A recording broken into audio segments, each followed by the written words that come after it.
Hi guys, thanks for joining me once again. So today I want to speak about dips and floats. If you are fishing in the freshwater system, in rivers or dams, these are one of the things that you will have to consider at some point in your fishing career. And that is the one that confuses us the most, because if you go to one place, something will work and it will not work in another place. And today I just want to take you through some of my favorites that work for me. Obviously, I'm not saying that they'll work for you, and you may have a certain brand that will work for you. But for me, right now, this is what I'm using, this is what's working for me. And hopefully, at the end of this discussion, you'll be able to make an informed decision.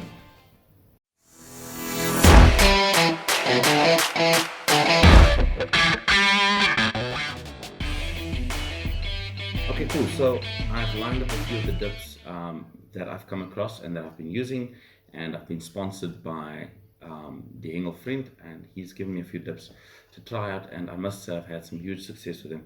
So what you want to do is, if you're going into a shop and it's your first time and you don't know what to buy, the general rule of thumb is you want something strong and you want something sweet, and that is your combinations. That's how you'll combine your dips and figure out what works in the dam. So on my left hand side here, you'll see that I've got garlic, which is one of the stronger dips, and then I've got a black magic here, which is called Black Secret. It's called Black Magic in other dips. Then you've got TCP. TCP is something you can buy from your pharmacy. And then I've got some Stuttlefids, which is also commonly known. And then on this side, I've got all the sweeter dips. Now, I've got sweet corn over here. Here's peach, honey, banana, which is also banjo, and then FX, which is caramel, made by many bait companies. You'll find that caramel is a very, very common dip. And then in the middle here, I've got some of the floats. Some of the stronger floats is garlic, and I've got honey, which is actually a sweet one. And then I've got banjo, banana, and almond. Some people consider almond then to be one of the stronger dips. Okay, cool. So I've opened these floats just for you to have a look how small they are. I always go for smaller baits when fishing in the dams and rivers. So you've got the banjo, the garlic, the white, and then the honey. Okay, cool. So you've got to the dam or to your fishing venue and you're not sure what you need to start with.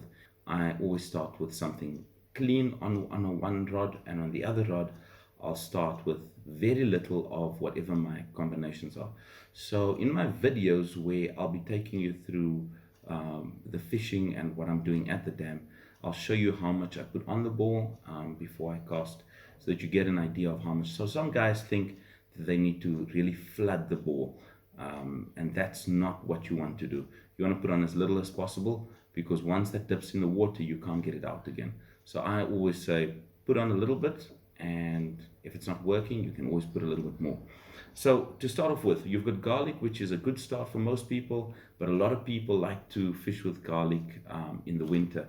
You'll see garlic in most of the bait companies will be very thick and very white, like this one is over here. It could be clear as well, depending on yellow, it doesn't matter. Another strong one is the TCP. This is extremely strong. It goes the same as spirits. Some people use spirits directly from the bottle. Those are very, very strong. Those, be careful with them. Put very little on your ball. Where you can go a little bit wild is with your fruity flavors, banana, banjo, or with peach. You can throw quite a bit of that onto your ball, and you can take it from there and see how it works. Definitely from the float side, what I'd like to do is, when you look at your floats, my go-to float, no matter which dam I'm fishing, is going to be a garlic float. So I will fish garlic float, whether it's in a river or in a dam, whether it's hot or cold. One of my hooks will always have a garlic float on, and then in the other hook I will experiment with something else. So I'll definitely, honey is definitely a go-to. If you've got nothing else, if you're out of options, you don't know what to fish, I'd put a honey float on the top and I'd put a garlic float on the bottom. Those two have definitely brought many, many fishermen many days of success. And then also an almond float. This is a harder float. And then the banana float, definitely they come in many variations. You get the banana float, and you've got the banana and garlic together, which they then refer to as the banlic float, which is also a very, very good float, which you can get from most bait companies.